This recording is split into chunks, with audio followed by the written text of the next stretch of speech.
I'm your host, Rob Carbone. This is BD4. Barrett from shake and bake. 10 for 3. Tantalizing the crowd with Larry. Oh, hang on to the room. Goodbye. Anthony for 3.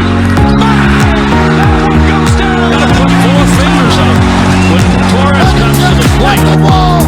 See ya. See ya. Got it. Yankees win.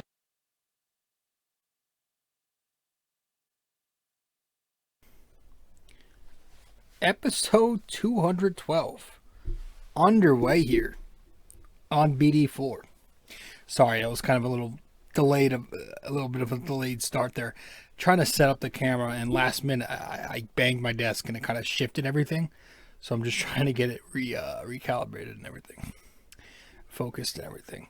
All right, we're good. So yes, episode 212 of BD4. What's happening, everybody? I am your host, RJ Carbone.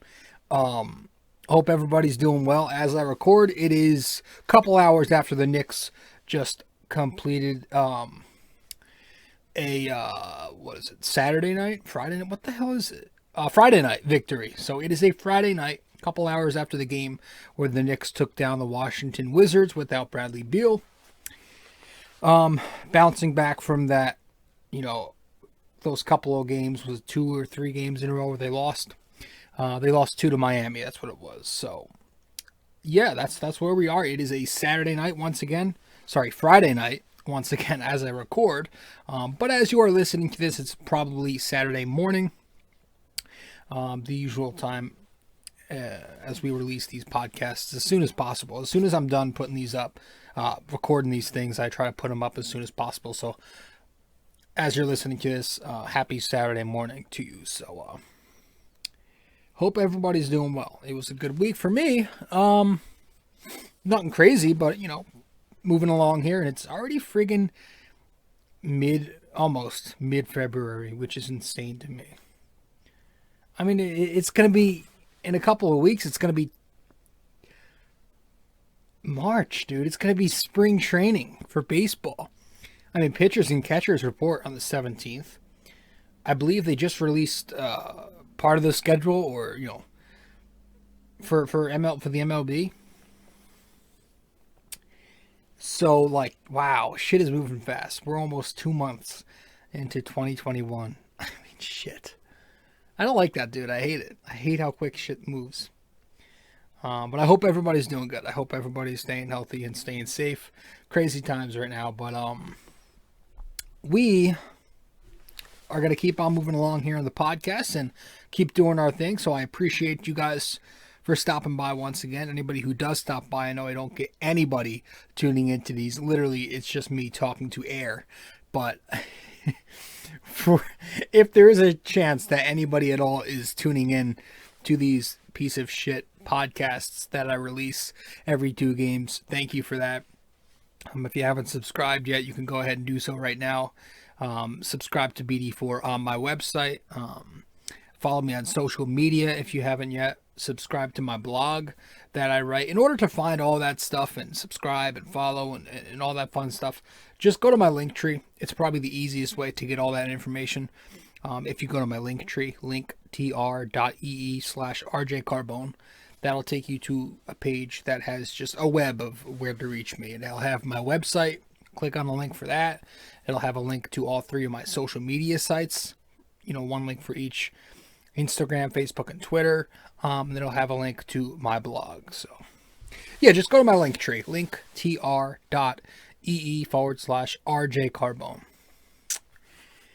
So, that's it pretty much for the intro here.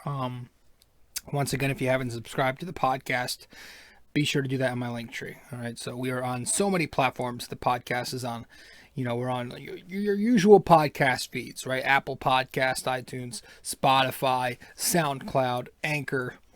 We are sponsored by Anchor. So if you guys want to go check out anchor.fm or download the Anchor app, you can do so right now. We're on so many different platforms. So be sure to, again, check us out. And to get all that information, just go to my link tree, and that's that. So we may as well get into the thick of things here and not waste further time. I'm trying to think of anything, and we talked about the Super Bowl a bit, right? Because we had an episode a couple of nights ago, about 4 nights ago, and that was after the Super Bowl. So not much has happened after that. I don't really think anything in sports. NASCAR is coming back on Sunday. Yes, I watch NASCAR because I used to be a huge NASCAR guy as a kid. I went to close friends of my close family friends took me and my brother and my parents. We went to what was it? The Dover track, the track in Dover, when I was a kid, and it was awesome. It was just a crazy experience, and I was all into NASCAR as a kid. I had all the little model toy cars, whatever you call them. There's a name for it, I forget. I had the mini ones, and then I had the big sized ones. I used to love playing the video games, the NASCAR Heat games on the PS2. Dale Jarrett was my guy, the UPS guy, the UPS driver. Yeah, man, I was all into that shit as a kid. Kind of drifted away from it, I guess grew out of it, but now, as I get older, I'm starting to appreciate more sports that I don't really tune into. I'm starting to appreciate more than the usual 4 major sports, right? I've gotten into UFC this past year to a point where it's become my favorite thing to watch more than all 4 sports. It's really taken my interest. NASCAR, I'm starting to love that shit. Golf, I try to watch, occasionally. You got to have patience for golf. I get it, right? A lot of people say you have to have patience for baseball. Got to have patience for golf, And if you're a sports fan, I don't hate on many sports, man. I just can't hate on sports. Everything is so unique and different. A lot of people just don't like certain sports because maybe their attention span can't handle it. Maybe they spend too much time on their phones and looking at screens, and it kills their attention span. But for me, I try not to let one sport ruin another sport for me just because it's at a slower pace. So I try to watch everything I can now. I've taken interest in a lot of other sports over the past couple of years, months, even. So, excuse me. So, yeah, let's head to break, and I guess when we get back from break, we'll waste no more time, and we'll get into recapping the Heat game really quick, recapping the Washington Wizards game that just took place tonight, Friday night, and then we'll break some things down a bit. All right, so let's do that. Let's head to break, and when we get back, we'll get right into the swing of things. All right.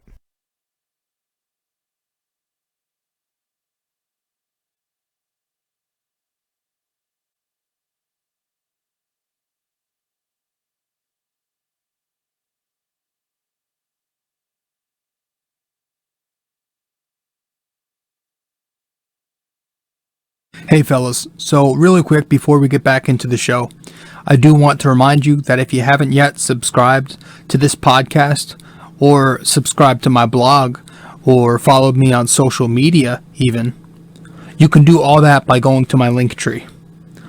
Just go to linktr.ee/rjcarbone. That is linktr.ee/rjcarbone. Guys, thanks so much. Let's get back to the show.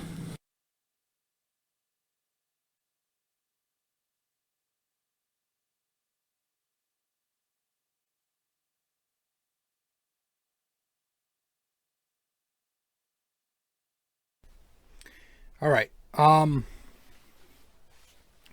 So, 1 second.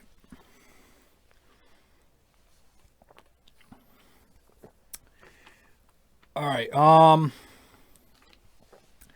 The Miami Heat game. Okay. A few nights ago. Right. This past weekend. Was it? No, it was during the week. Got all my fucking days screwed up right now. Couple nights ago, the Knicks took on the Miami Heat. You know, I think it was a back-to-back, or it might have been one game, one day later, or two. Fucking hell. I am so screwed up in my schedule because, like, I don't know why. School started, so you figured I'd have my shit together and know the days of the friggin' week, but I don't know, man. I've been so fucked up with my timing on certain days lately. It's bad. All right, whatever. So the Knicks played the Heat, right? And game 26 of the season, they took on the Miami Heat, and they took the victory. No, they took the loss. See? They took the loss 98-96. They were playing good defense inside the arc. The defense wasn't really the issue. The Knicks held Miami to 98 points. You know, this was Jimmy Butler's return game. Or 2 nights ago was. 2 games ago, it was the first night they played the Heat, I think, Butler returned, but Jimmy Butler's second game back. But the Knicks held the Heat to 98 points. They defended them pretty well, especially inside the 3-point line. Held them to just 32% from 2. So that was huge. Just 14 points in the paint, which was, big, but the Heat did get to the line a whole lot. That's a big reason why the Knicks lost this game. They lost the free throw game significantly. The Knicks got to the line just 16 times, while the Heat attempted 39 free throw attempts.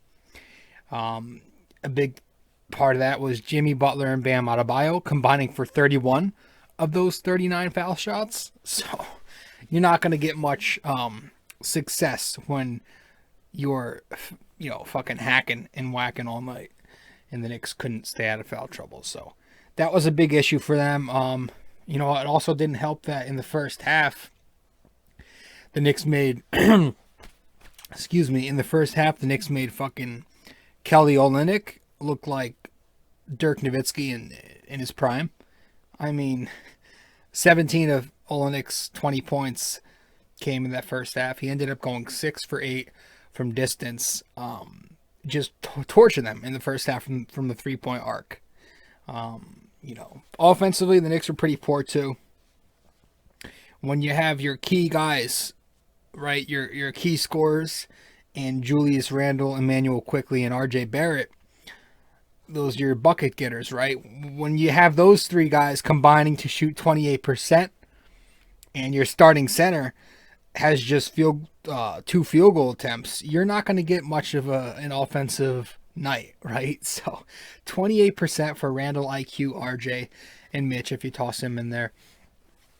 Very bad. Very bad. And when Elfrid Payton is leading the team in points, when he's got 18 points on 16 shots, you've got issues, right? When we're talking about Elfrid Payton being the guy, yeah, that's where your offense is not good.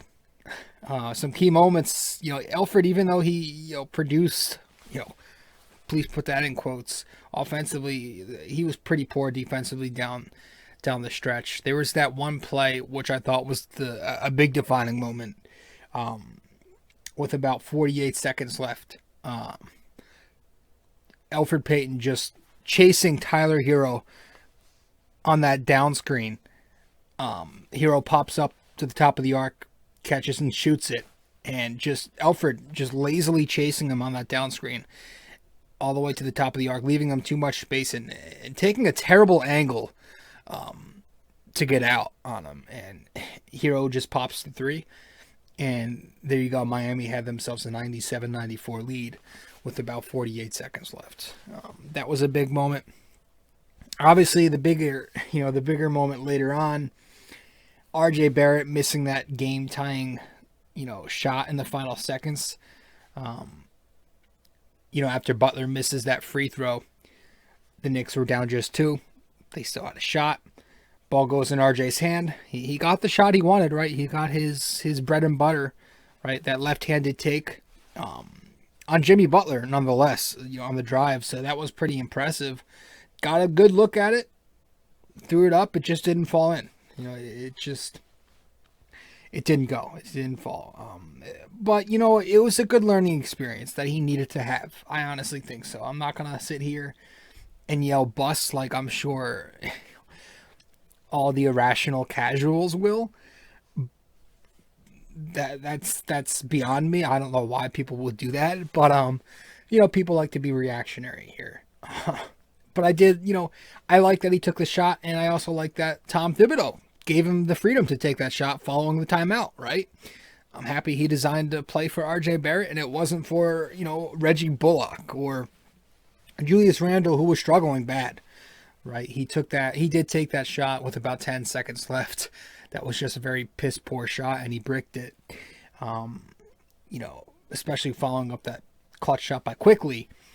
Didn't like to see Randle take that, but it was good that RJ Barrett was the one taking the final shot of the night, showing that fearlessness, that aggressiveness, that he's not shying away in the clutch. And I was happy that Tom Thibodeau gave him the freedom to do so. So that was a key moment, but obviously it's going to happen. He's going to have plenty more moments where he has the chance to redeem himself, and I think he will. So to recap this one pretty much from first half to second half. First half, like we said, the Knicks, they actually played good offense in the first half, and they got off to a good start offensively. The second unit was kind of thriving in that second quarter. They got the Knicks off to a 15-0 run at the top of the second. Derrick Rose was shining. He had 10 of his first, I think 10 of his 14 points came in that first half. He was thriving really good in his first game with the Knicks. First game back, I guess, with the Knicks. He has 10 points in the first half. He played really well with IQ and Obi, right? He was moving the ball around the perimeter. He was pushing the pace in transition. All three of them were playing really good together. Rose finds Obi on the roll at the top of the second quarter. That was good. He and IQ hit each other up for a couple of shots. So it was good. The Heat kind of struggled containing Derrick Rose off, dribble penetration, using his quickness, pulling up, driving, slashing, dishing, and a couple of three-point shooting. Some three-point shooting from Derrick Rose, too. I think he was 2 out of 3. So he finishes the game with 14 points, 3 assists overall in 20 minutes. So it was a nice debut in his second stint, in his debut, for his second time around with the Knicks. Towards the end of the quarter, though, the second quarter, the Knicks kind of, again, started struggling guarding the arc. Kelly Olynyk gets hot. Tyler Hero hits a 3, and they enter the half down 57-55. Third quarter comes. The first unit kind of finally finds a rhythm. RJ Barrett scores 7 of his 13. Both of his assists come into the third quarter. He finds Mitch at the top of the half on a lob. Then RJ Barrett hits a few shots himself on the drive in the next couple of possessions. And so, second unit gets it going. Alec Burks hits a big shot from the corner. Knicks force a turnover. Rose swings it to Julius. Julius enters the post, gets doubled, but then kicks it out, and the ball eventually finds its way around the perimeter into the corner pocket for Alec Burks, who hits a big three-point shot to put the Knicks up 10 points later in the third with about a minute and a half to go. Fourth quarter comes, the Knicks offense just disappears. That's where it kind of progressively got worse. Or regress. It regressed, rather. They scored just 14 points. They hold Miami to 22 points, which is good defensively, but, that's kind of when things kind of started to go downhill after that key moment I described where Elfrid Payton just completely gets fucked on that screen. And, that leads to Randle taking a tough shot and missing it, and then RJ Barrett later missing the game winner, the game tying shot. So, again, tough loss. The core did not shoot well. You won't win many games when your best player is 4 for 18. Randle was 1 for 7 from three-point distance. The Knicks, again, just 16 free throw attempts. Weren't getting calls. The refereeing was piss poor. I don't like to complain about refs, but oof, it was bad. So I understand that frustration there. Again, Kelly Olynyk, Jimmy Butler, Bam Adebayo, Tyler Hero. Those 4 guys right there gave the Knicks some tremendous issues. It was a good debut for the whole Rose, seeing how Rose would play with certain Knicks, right? Him, IQ, and Obi look really good together.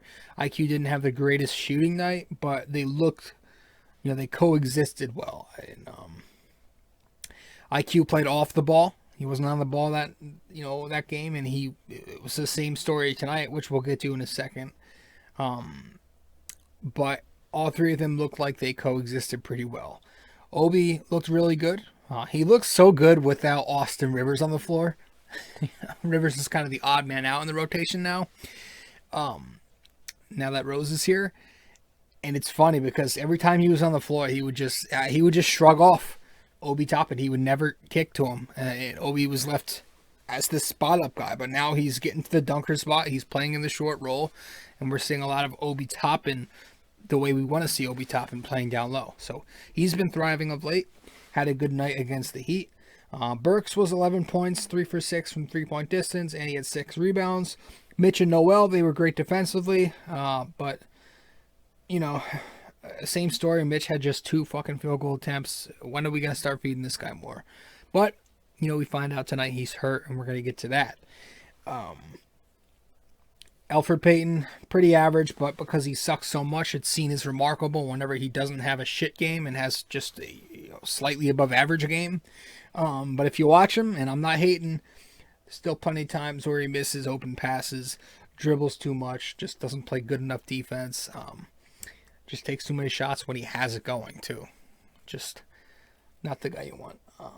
Trade talks are ramping up with Elfrid Payton, but honestly, are we really expecting anything but a bag of Fritos? Just wave the fucking guy. We'll get to him. So we're going to head to break one more time here. And when we get back, we'll get to game 2 and we'll start to break things down a bit more.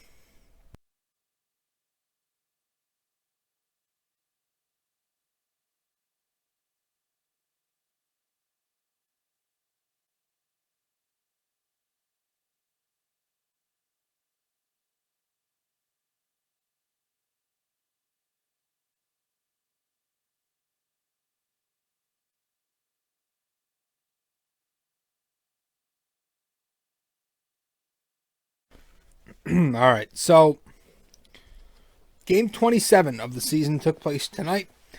The Knicks bounced back with a victory. It wasn't a pretty game, but it was a victory. We can't really be too critical. Any win we get, we'll take it. The Knicks took the 109 to a 109-91 victory in DC tonight. They got 24, 18, and 4. 24, 18, and 4 for Julius Randle. Just another night for him. It's crazy. He's putting up some monster numbers. And it's just not even far from his average. It's crazy. So 24, 18, and 4 from Julius on 15 shots. IQ produces 16 points.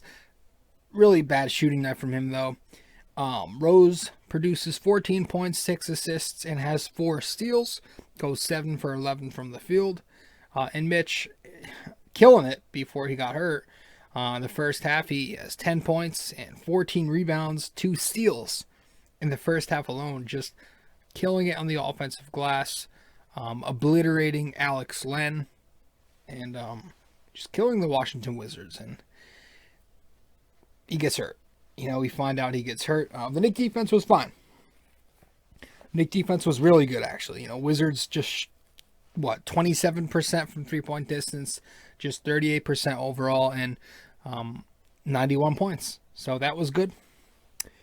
But, yeah, it sucked. Mitch had, a fractured right hand is the official news on him. And we got that when they announced it on the broadcast in the at the top of the second half when he was not on the floor. It was Noel taking his place. So, yeah, the Knicks were kind of slow out of the gate in the second half without Mitchell Robinson. You could tell his presence was missed. There was a point where the Wizards cut it to 3. They got off to it was like a 13-4, 13-5 run at the top of the third quarter. Westbrook hits a step back with about 7 minutes and 50 seconds left. That brings the Wizards within 3, 58-55. But from there, the Knicks kind of put their foot on the pedal. Randle responds with the triple. Bullock hits a 3. RJ gets a few shots to drop. Randle keeps thriving, and the Knicks eventually entered the fourth quarter back up a good distance, 79 to 64, 15 points. Fourth quarter starts, IQ right away gets a 3-point shot to go in, assisted by Rose. Then Rose pulls up for his own bucket, kind of goes back and forth with Russell Westbrook for a bit, scoring, facilitating. IQ hits another 3. Rose ends up with 6 points, 3 assists in the fourth quarter alone. And, him shooting the ball well, IQ hitting shots. Those two kind of continue to shoot the ball well together. And it's good to see them play well together. And that really kind of propelled the Knicks in, for the last maybe 6 minutes or something. It was pretty much garbage time, and the Knicks took the victory. So, yeah, I mean, listen, this whole thing with, Derrick Rose coming here. So I'm not going to, I guess I'll say I'll retract my statement from episode 211. Not retract, but it's not so much that I am against Derrick Rose wholeheartedly. I'm not his biggest fan. But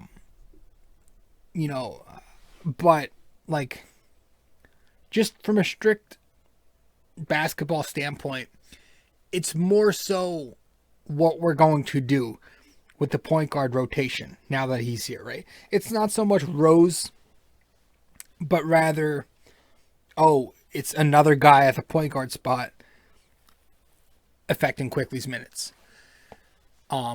So far, 2 games, we're kind of seeing a 3-way split in the minutes, right?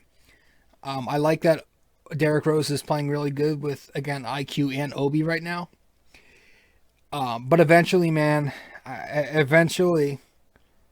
it's going to have to be Derrick Rose or Immanuel Quickley getting that starting point guard spot. And then one of those two will have to back them up, right? It's going to have to be, I would have no issue with Rose being the starting point guard and Quickley thriving in that 6th man role. I would have no issue with Quickley getting the starting point guard spot and Rose continuing to play the 6th man that he was in Detroit. I will have an issue if Peyton continues to get starts like he's been, even with Rose here. I understand we're trying to ease his way back, so I'll give the Knicks a few games. But I'm not gonna buy into this whole Quickley will be fine thing until I start seeing it. Right now, these couple of games that those 3 have played together, we're kind of splitting the minutes with Peyton still getting the majority by a slightly, he's getting 23, 24, 25 minutes, while D Rose and Quickley are more 20, 21, 22 a piece.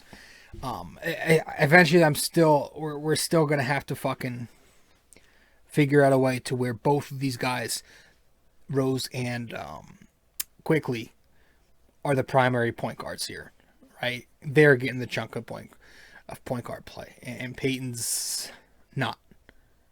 I want it to be where Rose and Quickley get 25 to 30 minutes starting and 6th manning, and Peyton is either buried or fucking traded for that bag of Fritos or waived, because that's probably the most likely scenario here, being that he has the NTC and nobody wants him. And you're not going to get anything for him, so you might as well just fucking waive the $5 million you have on him. That's probably the easiest thing to do. Easier said than done, sure, but it is easy. Eventually going to have to do that, because I think IQ is so much better on the ball. He's got the Knicks where they are by playing on the ball, right? His ability to create off of the bounce, play the pick and roll, play downhill and flick up those runners. That step back 3 he likes to take from 55 feet out off the dribble. He's very crafty with the ball in his hands. He's been a good lead guard. So I don't just want to suddenly give him a chunk of minutes at the 2 and have him play next to Rose, who's going to dominate possessions. I would rather, again, they played well together so far, but the route I would prefer going with is still one of Rose or IQ starting and the other 6th manning. And Peyton fucks off. We can't keep doing what we're doing right now. We cannot continue to give Peyton starts, There are way too many chances. It's not even hard. It's not even difficult to comprehend, man. It's not. It's not difficult to comprehend. Elfrid Payton is just not the point. He's not a starting point guard on any NBA team. If you take this Knicks team out and Elfrid Payton is anywhere else, he is not starting. He is not starting for any other NBA team. Okay, so I just don't understand why MSG. Man, it's bad. You know, I shouldn't be ripping MSG because what if one day I get a friggin' I'm looking because I'm trying to beat this when I get a job and start my career. I don't want to bash anything and ruin my chances here.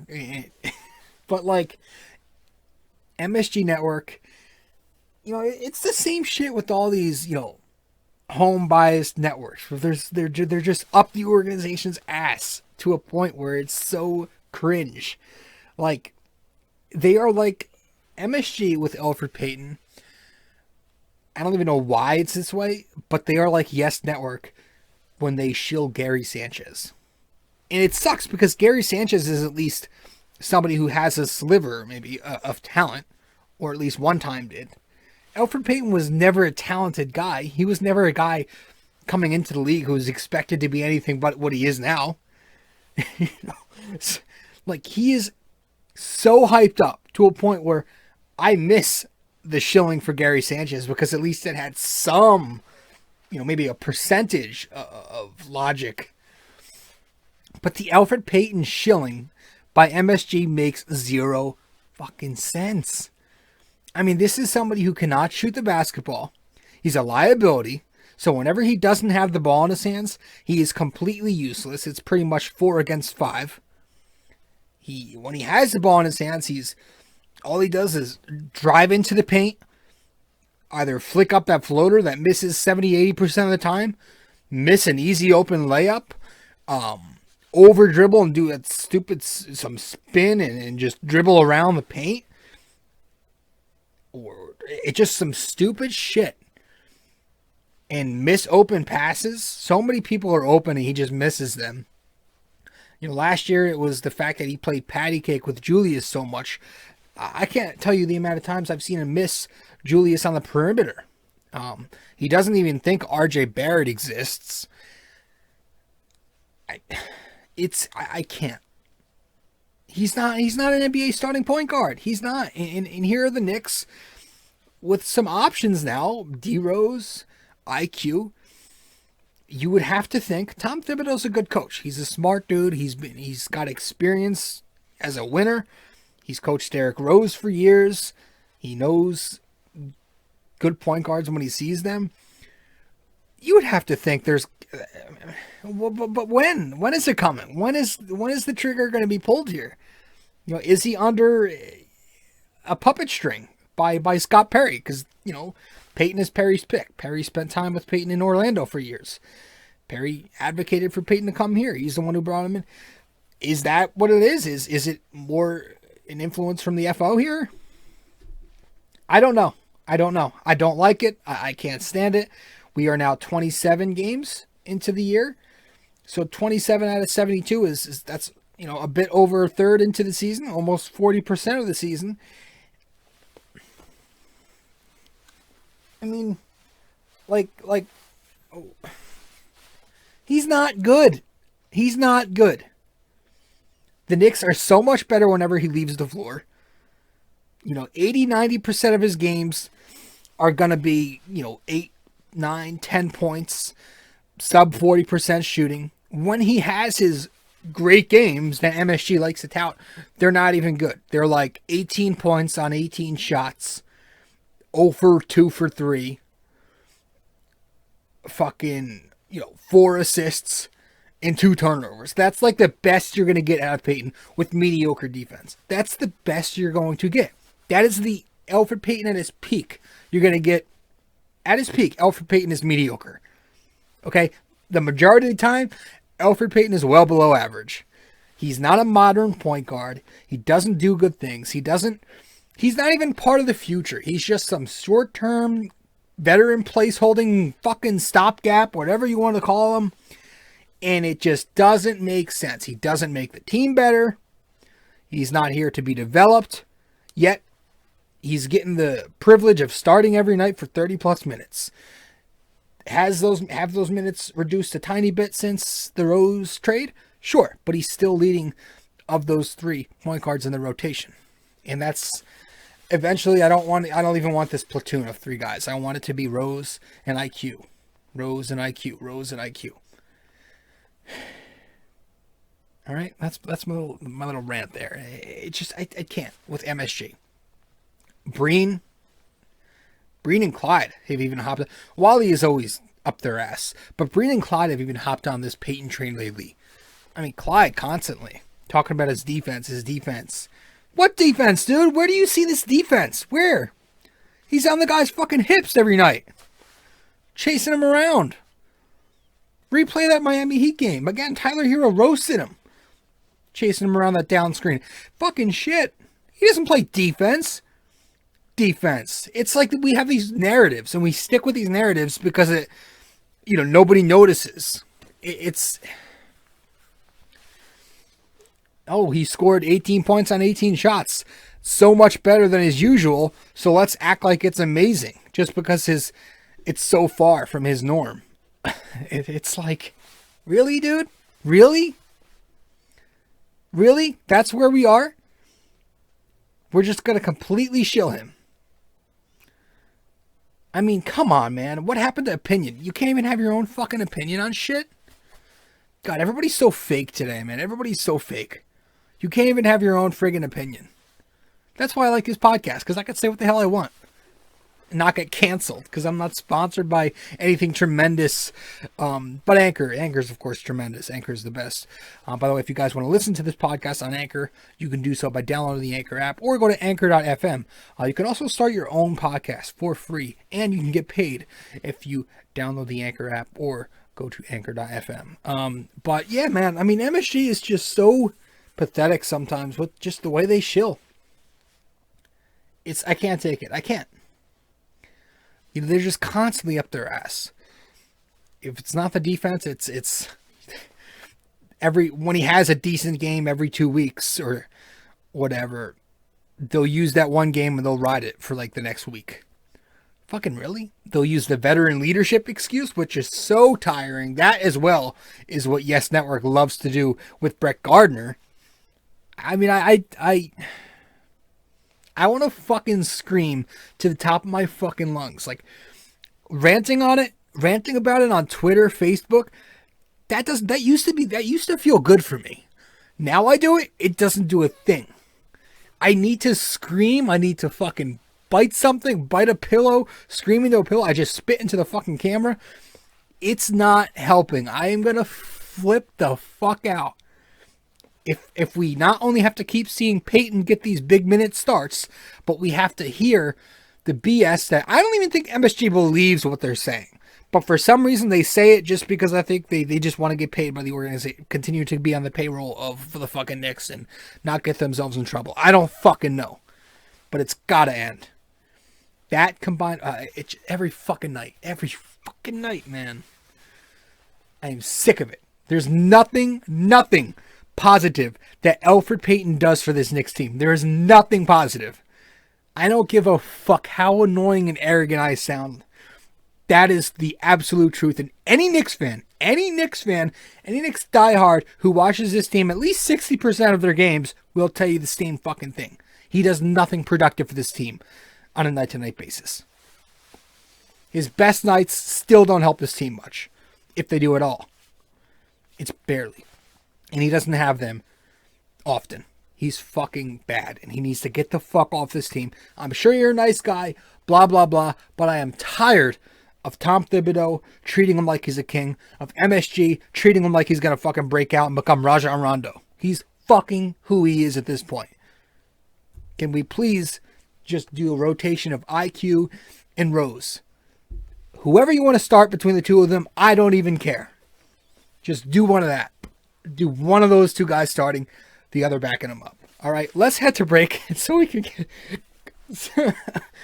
Excuse me. Let's head to break and we'll get to a few other things when we get back, I guess. Be right back.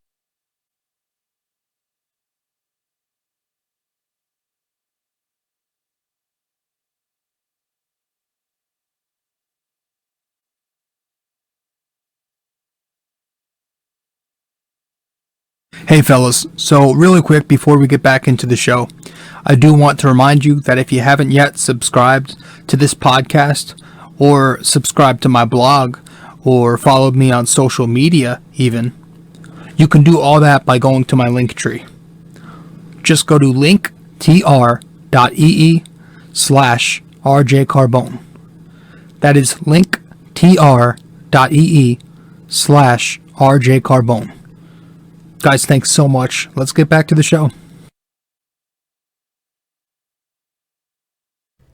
So, with this Mitchell Robinson injury, the fractured hand, once again, if you didn't hear, he fractured his hand in the first half of the Knicks-Wizards game on Friday night. That's tonight as I'm speaking. Last night as you were listening to this. So with the Mitch injury, right, I would love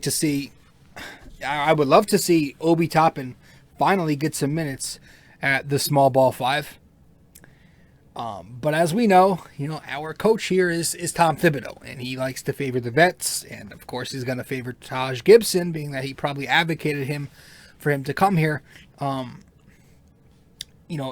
much as we want to see some Obi at small ball 5, I think the majority of the minutes at the 5 while Mitch is out, which is going to be a while, are going to go to Nerlens Noel and Taj Gibson, the two vets.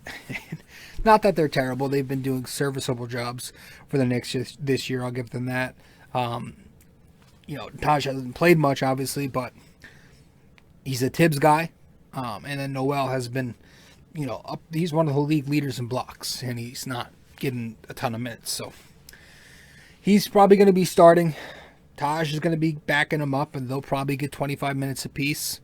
But I would like to see, maybe for stretches, some small ball, Randle at the 4, Obi at the 5. If Randle wasn't having a great year, remember heading into the year, and nobody wanted to see that 4-5 tandem of Randle and Obi. But I think it'd be a little better now that, you'll have them playing the 4-5 instead of a 3-4 tandem, where there's going to be more spacing out there with Robinson off the floor. Still a defensive liability, but Randle has been pretty decent defensively, and Obi's had his moments. So I would still want to see it. Just some experimenting with it. See Obi at the 5, see how that works out. But yeah, it's going to be interesting to see that play out. Obi's been good. He's been good last 3 or 4 games. Starting to really flash some potential here. But it's going to be interesting, man. It's going to be interesting. Obviously we don't want to talk about it. We're enjoying the ride right now, but eventually the Knicks are going to have to make that decision with Randle. I don't think they're going to trade him at the deadline. That's probably not happening, right? This is somebody who has gotten you here to 12-15 in the playoff hunt. What are they, in the 8th seed or something? Wherever they are, I have to look, but I think that point is past. Maybe a couple weeks ago we were still talking about it, right? Maybe trading him for a first rounder plus a young player, with the high ceiling, trade him to a contender. You can get a really good haul because you're giving him to that contender for 2 playoffs, right? For this year and then next year. They pick up that option. But I think you're going to hang on. You're going to hang on to Randle now. See where you go with him at the end of the year. Do they trade him in the summer? I don't know. I really think the Knicks, we talked about it last time out, are going to look to extend him if he continues this level of play. Again, it's only 27 games, but say Randle finishes the year with numbers just as productive as they are right now, and the Knicks finish the year either just making the playoffs or just missing it. I think the Knicks look to keep him. Right, I think they're going to hang on to him and at least pick up the option for next year. I don't think they're going to trade him in the summer because his value will be lesser, because the team you'll be trading him to, if a contender, they'll only be getting him for that 1 playoff as opposed to 2. if they were to trade him at the deadline this year. So you're not going to get as much if you do it in the summer, I think. So I really think the Knicks are looking to keep Randle here. I think at the very, very least, they're going to pick up the $19 million for next season. In the summer, they're going to have a decision to make, though. What are we going to do with Obi Toppin? Because eventually you're going to have to figure out, are you going to cut your losses with the Toppin pick, or are you going to trade Randle, right? But he's looking like a legitimate building block right now. But obviously, if you're going to extend Mitch in the offseason, he's due for an extension.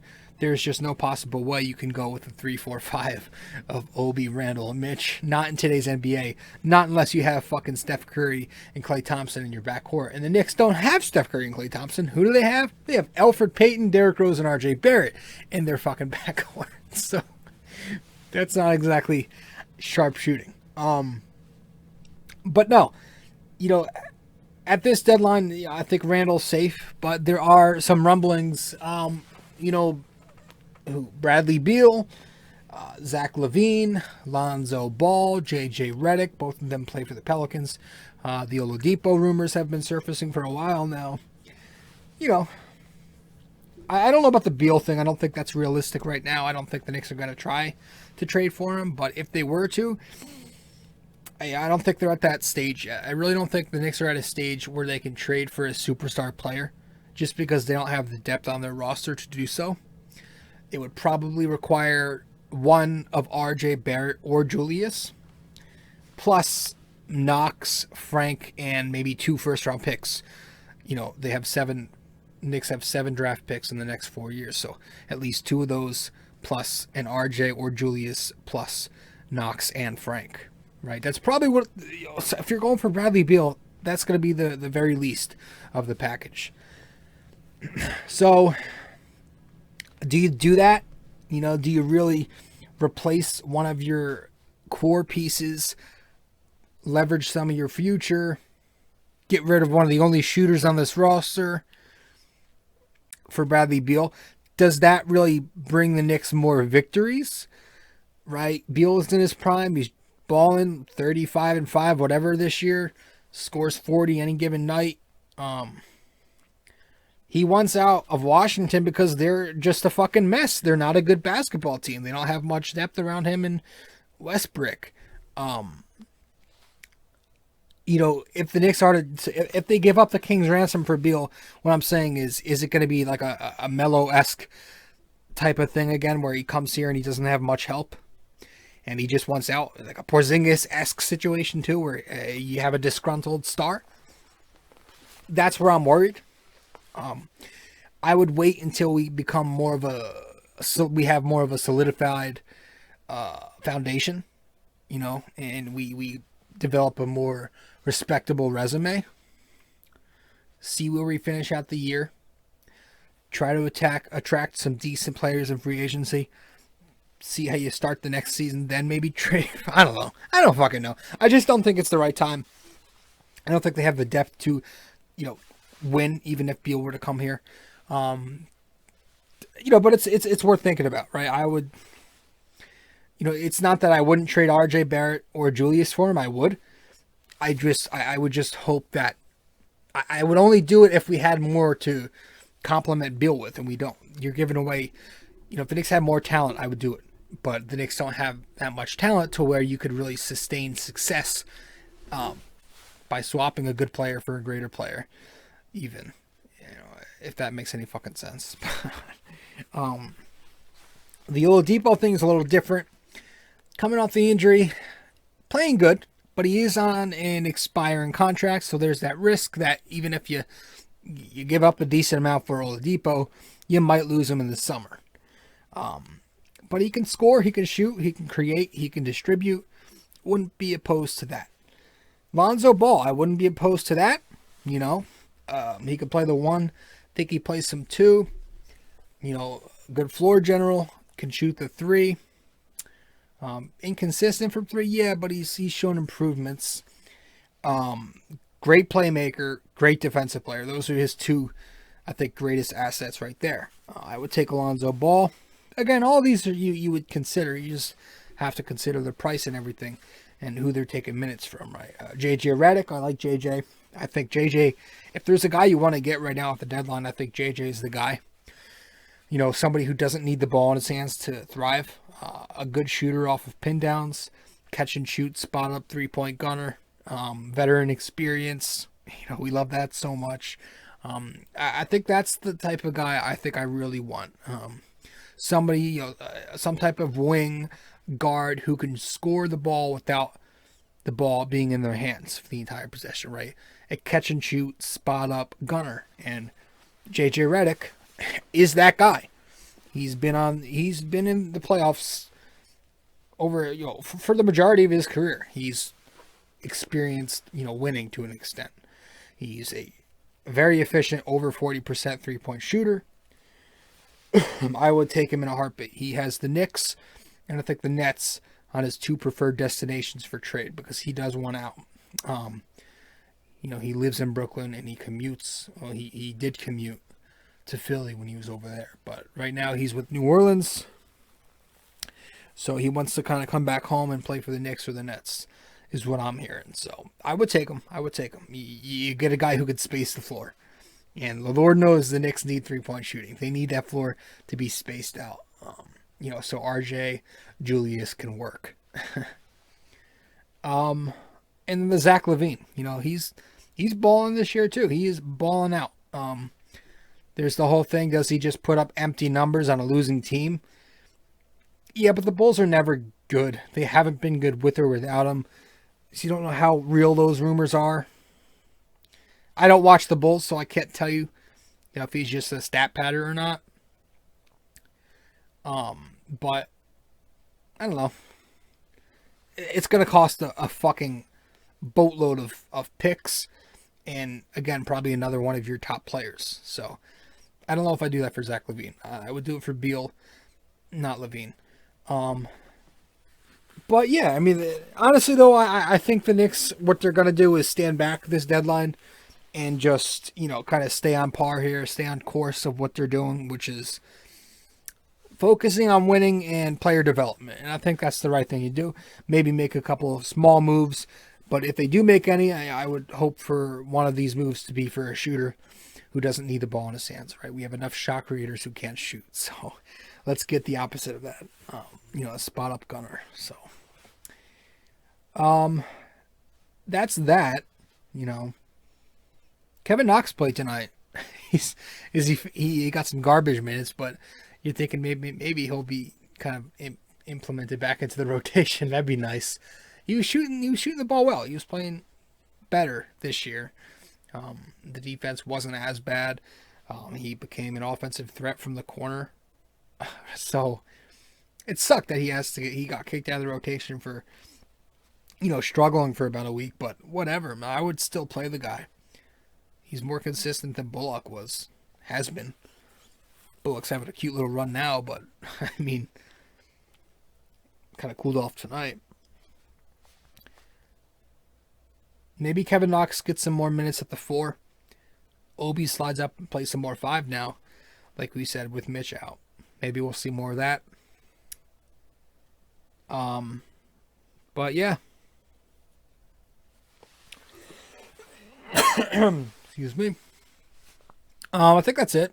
You know, there was a thing where when DSJ was, obviously he was one of the pieces in that Rose deal, he said he was smiling all day when he got traded. So were we. So were Knicks fans. Not gonna lie, we were pretty much smiling all day too when we heard the news that you weren't gonna be here anymore. Hey, no, but best of luck to DSJ, man. I wanted him to pan out so much, man. I wanted him to be the starting point guard last year, and I wanted him to be the starting point guard this year. I was really advocating for him to be the starting one out the gate here in 2021, but that wasn't the case. He ended up requesting to go play in Westchester with the Knicks, or wherever the bubble is, and fucking just ended up getting traded. And, you know, he's better off somewhere else, new scenery, but this is a guy who's bounced around already. It's unfortunate where his career seems to be headed right now, but I hope that he does find some kind of rhythm with the Detroit Pistons. Don't know how much playing time he'll get. You know, they've got Killian Hayes to develop over there whenever he gets healthy. I don't know. MSG. I think on the 24th, 23rd, or 24th, said they said that MSG is going to allow, what was it, 10% capacity. Hey, I'm happy. I am so happy. Anything at all, just to get fans back in the Garden, man. Because could you imagine how the Garden would be right now, with how well, the Knicks have made that jump from pathetic to competitive, at least. They would be rocking this year. Even at 12-15, they would be rocking. Because the Knicks are showing signs of being competent. Man, it would be so fun to watch this team. I'm going to try it. Once it opens up on the 24th. Right? 24th? I think. Once it opens up, I'm gonna try to I think you gotta get the vaccine. You have to show the fucking card or something. So I don't know. But whatever it takes, I might be fucking doing some shit and going down to MSG and checking out these games. I might have to buy some tickets. I don't know. We have to see how that works. But man, it's good. It was good to hear that news that we're gonna finally get some fans back in the Garden, especially for the Knicks fans. There's no one like Knicks fans. Knicks fans are so passionate, and could you imagine like the fucking, oh man, Quickley would be getting so much praise, but could you imagine like Elfrid Payton right now with the crowd in attendance? Jesus Christ, toxic. All right, I think that's it. I don't know if I have anything else to add. We pretty much talked about the things I wanted to cover. Again, recapped a couple of those games. Talked about Mitch, Obi, that situation. Talked about Derrick Rose, Elfrid Payton, IQ, that situation. Talked about the trade deadline. I don't know if there's anything else I'm missing. I feel like there's always one or two big things that I forget to talk about. It's tough. When you have a one-man podcast, it's tough. You don't have anybody else to remind you things or bounce opinions off of you, so you kind of have to do everything yourself. But whatever. I think we covered enough. I think we covered everything we needed to, so we're going to head to break, and then we'll get to the NYK question of the day when we get back.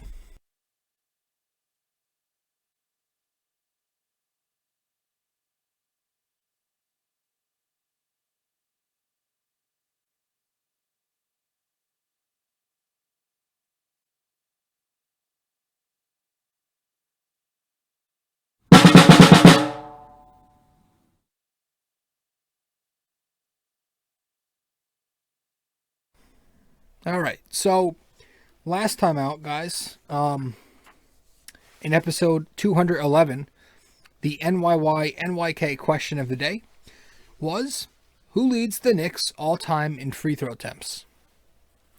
And the answer to that question, who leads the Knicks all-time in free throw attempts, was Patrick Ewing, nearly 7,000 free throw attempts. So that was the answer to the NYK question of the day for episode 211.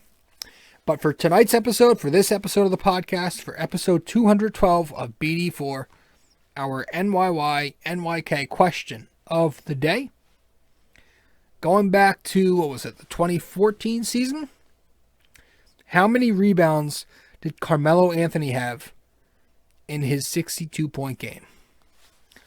All right, so you remember that game against the Charlotte Hornets where he torched Michael Kidd-Gilchrist, who, remember he was a Knick for a couple of seconds at the start of the year? Holy shit. But yeah, how many rebounds did Carmelo get that game? How many rebounds did Carmelo Anthony collect during his 62-point game against Charlotte? All right, so that is the question of the day. That's our NYK question of the day, sponsored by Anchor, where you can make your own podcast, download the Anchor app, or go to anchor.fm to get started. Guys, thank you so much for tuning in. Again, anybody who's even stayed this long, I don't think anybody has, but if there's a chance that I am not talking to air, thank you for stopping by. Appreciate it. If you haven't subscribed yet to BD4, be sure to do that right now. Subscribe to the podcast. You can also subscribe to my blog or follow me on social media. Just go to my link tree, linktr.ee/RJ Carbone. That'll take you to a page that displays all my information. All right, that's it. Guys, thank you so much, and I will see you in the, see you in the next one. All right, ciao.